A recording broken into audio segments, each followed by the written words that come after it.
Welcome to Legacy Coach K, where we'll explore the career of Mike Krzyzewski through the eyes of his former players.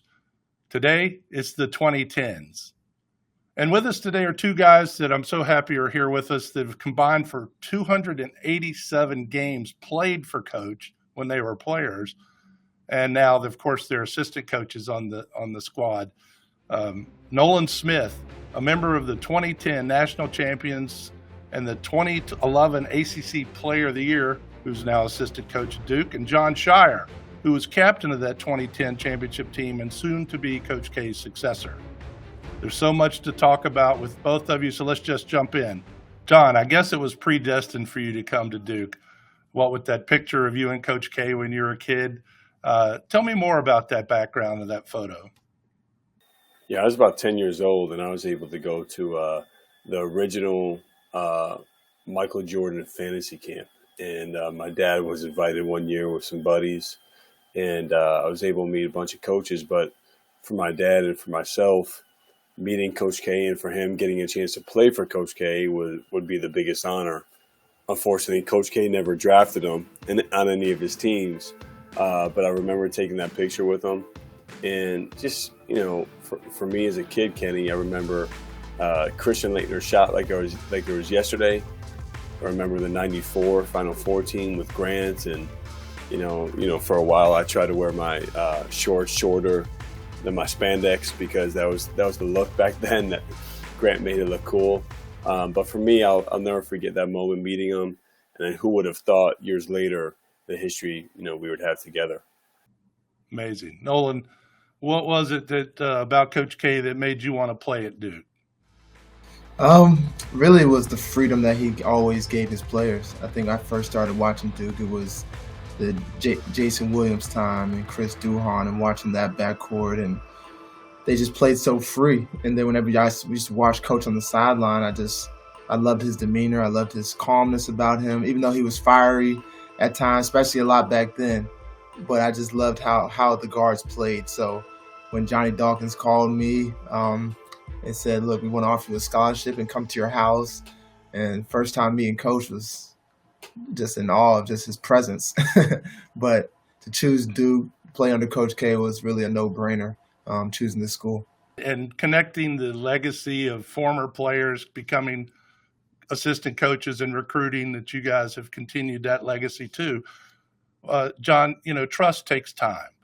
So when you got to Duke, and how quickly did trust happen between you and Coach and the rest of the team as that team formulated? I mean, obviously trust is easy to say that's important, but it's harder to develop. It's hard to keep. And, with Coach, from day one, he was honest with me. He was honest in terms of his vision that he had for myself, for my potential to play, my future after Duke. But honestly, you don't have to worry about Coach being honest with you. Kenny, you know this. The first day in practice, Coach is getting on me about not taking a shot. You know exactly where he stands all the time. You know if he likes the way you're playing, and you know if he does not like the way you're playing. And so you never had to worry about Coach wondering, was he telling me the truth? I think the biggest thing is, as a player, I want to earn his trust. And I think I did that at an early age, early in my career. But obviously we had to go through some bumps in the road to get to a place for that 2010 team with Nolan and myself as upperclassmen, where we really had that trust, where he knew we were in control of the game. We knew exactly what he wanted us to do all times on the court.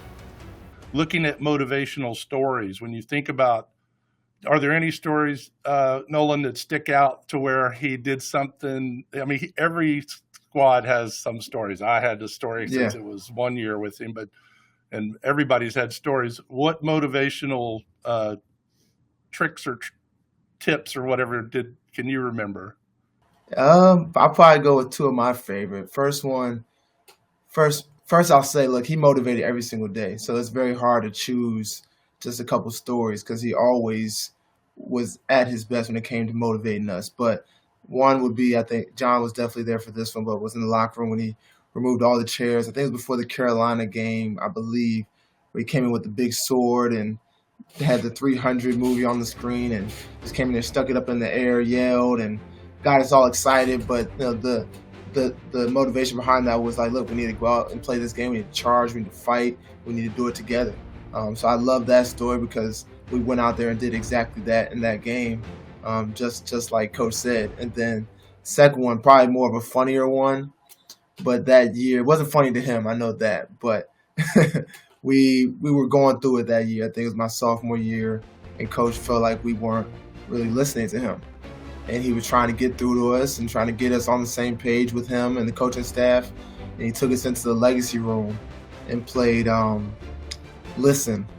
And it was like a sad song, but he was kind of pouring into us that basically saying, why won't you all listen to what I'm saying? And I just remember walking out of there like, I guess we need to start listening and doing what Coach K is telling us to do. Jon, you got any great stories there? How long do we have? How long we got? As long as you want, man. You're the boss.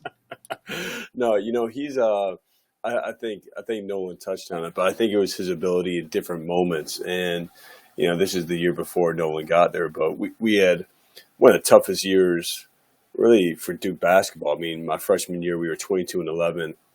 We had 2 4-game losing streaks, which is it didn't happen very often ever in his time. And after one of them, you go through a stretch where he's hard on you and he's getting on us. We have hard practices. We got kicked out of the locker room. But then at some point he realized that we also had lost our confidence as a team after losing 4 in a row.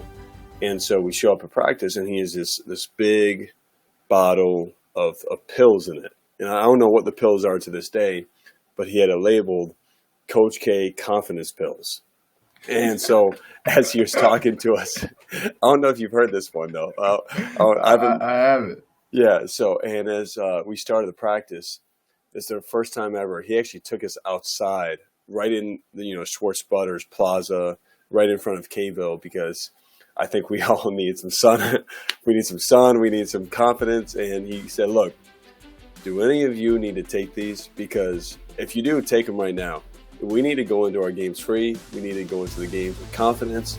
So threatening us, that we would have to take the Coach K confidence pills. I don't think you ever suffered from lack of confidence, Kenny, but we had but we needed those one time. No, I think every team goes through those stretches. Everybody sees the fiery Coach K on the sidelines staring down the refs, and you guys in the huddle kind of having to manage, wait until he comes back and all that. How fiery was he when he's gone through a lot of changes?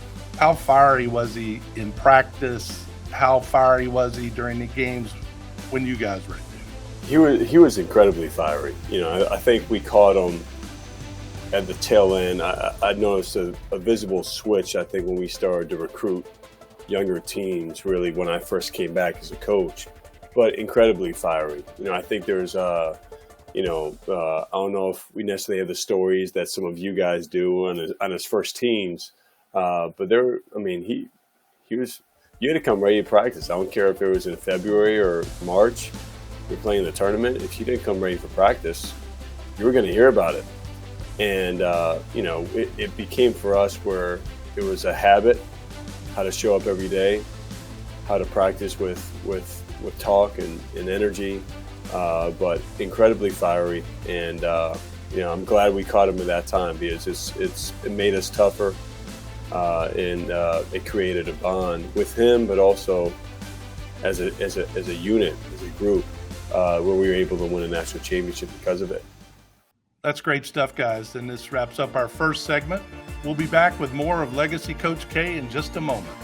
One of the many lessons Coach K taught me while at Duke is about self-sacrifice and trying to reach goals, team goals. You got to sacrifice a little bit of yourself and give yourself to your teammates, to your brothers. And in doing that, you will be able to reach greater stuff than you can imagine, reach goals that you can't do by yourself. So I was taught many things during my time at Duke, but that's probably the most important that I take with me even to this day.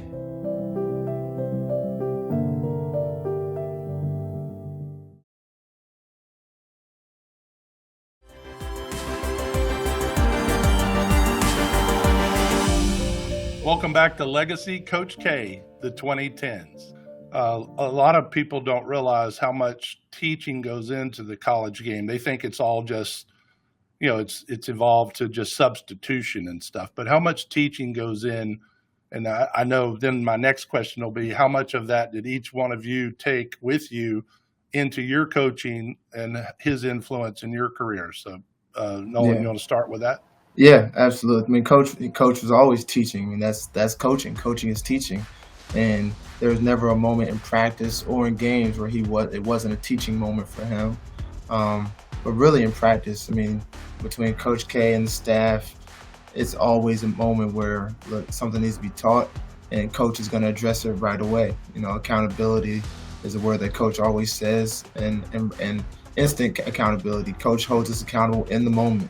And those moments were things that I always remember and take away from him, just because he always was teaching. Kenny, the thing I would add, it's his feel. You can talk about every strategic decision you need to make as a coach or moves that you're trying to teach your players, but I think it's his feel for being able to tell his players in that moment what that player needs to hear and how he needs to hear it. So if it is getting on him or if it's poise, probably the best example I could give is the national championship game that we played in. And, we're winning 60-55, 2.5 minutes to go, and have a chance to clinch the national championship. And we missed 2 shots. We, got good looks and missed. And then Butler comes down and scores twice. And it's 60-59, about 40 seconds left in the national championship game. And coach calls a timeout. And in that huddle, we just talked about how fiery he was, but he was as poised and as calm as could be. First thing, we're going to win. Here's how we're going to do it. Here's what we're going to run here. And when we come back on defense, here's how we're going to get a stop.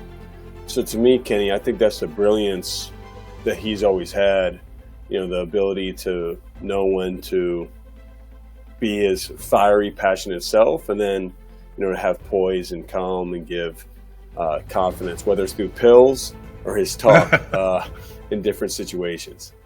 Well, that's run through the 4 decades of this show. Each of the folks that have been on the show have talked about that ability to boil it down, make it simple, and execute the leadership, that Army training, et cetera. It comes through in the clutch. There's no rattle. And that's a great story about it, especially the 2010's, just such one of my favorite teams. I'm sorry.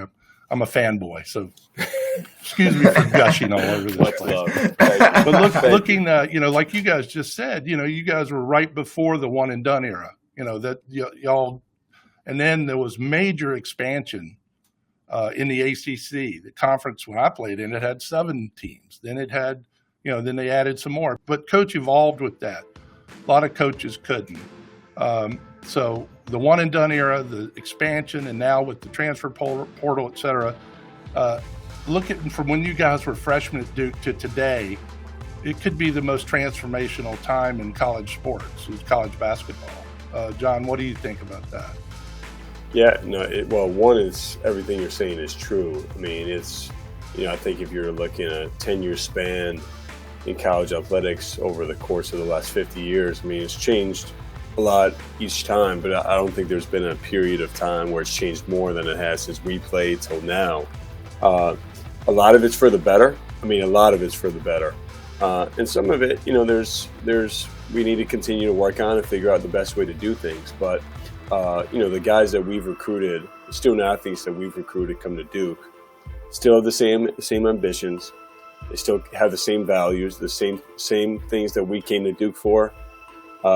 They want that same experience. Now, it may be for a shorter time. Once in a while, maybe 1 year, 2 years, 3 years, 4 years. But it's something we've had to adapt to. And I'll give Coach credit. One of the best things I think he's ever done is his ability to adapt to his players and to the time in which he's coaching, because he can't coach Paulo Banchero the same way that he coached Kenny Dennard, and he can't coach Trevor Keels the same way for many different reasons, by the way. I won't go into all the reasons, But, I think that's the thing that he's done so well is just adapting to the different periods of time. Yeah. No, that's one thing. I'll just go off of that as well. That's the one thing I'll definitely take away from Coach K is his ability to change with the game. He's changed. Really, I think John and I really saw it happen when he started coaching USA basketball. He started coming back with different ideas and different ways of practice. But somebody of his stature, Coach K, he could easily stay the same. But him being the legend and great coach and great human being that he is, he was humble enough to say, okay, there's things I can do to get better every single year and change. There's so many coaches, you look at history, they end up getting passed up and then end up getting asked to step aside. Not Coach. Coach has always changed. He changed with the one and dones. When Kyrie came in, he coached him a different way. And now, like John said with Paulo, he's coaching a different way now. So to be able to sustain and be the legend that he is, it's just his ability to adapt has been really special. Time for another break, guys. We'll be back with more of Legacy Coach K in just a moment. You believed in us. You believed in me. You pushed me to be great. I learned from you every single day. And thank you for being you, and thank you for putting in the time to inspire people like myself and, other people around the world. And I appreciate you. And I'm just happy for everything you've done, and hopefully we can talk soon.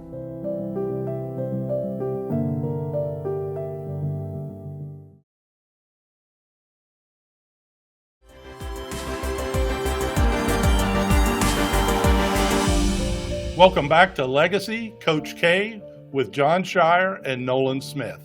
Are there things, John, that surprise you to this day about Coach K? Does he all of a sudden you go, wow, that's pretty cool, or I didn't see that coming? We know him so well after playing for him and coaching with him after all this time, but he does things all the time where you're impressed with his age, how the passion that he has, and he he did surprise me. I'm sorry. We had a team meeting. This is a few weeks ago, and Coach took the ball and he's beyond the three, right? And he's just talking to our guys, and all of a sudden he's talking about how to be ready to shoot. Kenny, I'm sorry, man. This did surprise me. That's why I'm laughing. It's funny. It's definitely funny. and he took the ball and he fired it at the basket, and he made it. Just bam, made it. And he looked at the group and said, by the way, I'm not shooting another shot again. So he's 1 for 1.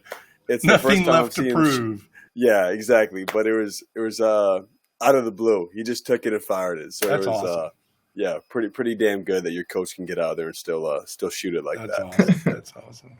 With all the influence of the last 15 years and the picture when you were 10, I mean, you're destined for a great transition. You're destined for building your legacy. What have you taken from Coach? What will you take from Coach and add to your own personal skill sets and coaching abilities going forward? The first thing, I mean, it's all the things Nolan and I have touched on that we've learned from Coach that we'll continue to take with us. I'll continue to take with myself. But it may sound strange, but the best advice that Coach has always given me, he talked about advice he got when he was a young coach. He has played for Bobby Knight, and he talked about dinners with Coach Iba, and actually Coach Iba gave him this advice. But just to be yourself, so I'm not, there's Coach K is one of one. Nobody's ever going to be like him. There's not going to be a coach like him ever. So for me, I'm just going to be myself. Obviously, I have a lot of the same values, and our program is going to continue to have a lot of the same standards that we've had, because really, Nolan and I believe in it. It's the reason we came here as players. It's the reason we came back as coaches. But need to continue to follow my instincts, have an amazing staff, amazing structure in place to keep this thing rolling. But that's the main thing. Just continue to just follow our instincts and take what we've learned and carry it forward. That's fantastic. And last question, though, Nolan, really, what would you say Coach K's legacy will be? I mean, not just basketball, USA, philanthropic. What do you think Coach K's legacy will be in the history books? Oh, his legacy in the history books, I mean, it's at the top. I mean, it speaks for itself. He's loved and admired by every single player that's played this game, coaches that coach this game. I mean, it's going to go on forever and ever. I mean, his legacy's it's written in history books. It's not going anywhere. But as far as this program, I think his legacy is going to be right here at the brotherhood of this side, the brotherhood. All the players that he's coached and touched their lives. I mean, it's really special. I mean, the fact that we're on this right now with you and Coach Scheyer, all of us played for just such an amazing coach and human being. This brotherhood will last forever because of him. Jon, I'll let you finish it up. Yeah, I would add on to what Nolan said. I think it's the players, but the people that he's coached, and obviously you're one of them. I think if you were to put all his former guys in a room, he's always talked about that's what he's most proud of. The men, the great people that are making impact in all different walks of life in the world. But I will say the thing that's always his legacy to me, the amount of people that he's touched and how he's been able to use his platform. There's been many times coming out Sunday morning and he's getting off the phone with, someone who just is found out they had cancer, or, a mom that's going through something. And he's been able, without putting it out there, he's been able to just touch so many different people in his life with the platform that he has. So I've always admired that. But I think, again, to Nolan's point, the amount of people, the players that have played for him is going to be something that's going to last a long time. This is great. This has been great, guys. Thank you so much for taking time out of your very, very busy schedules. Thank you for watching Legacy Coach K.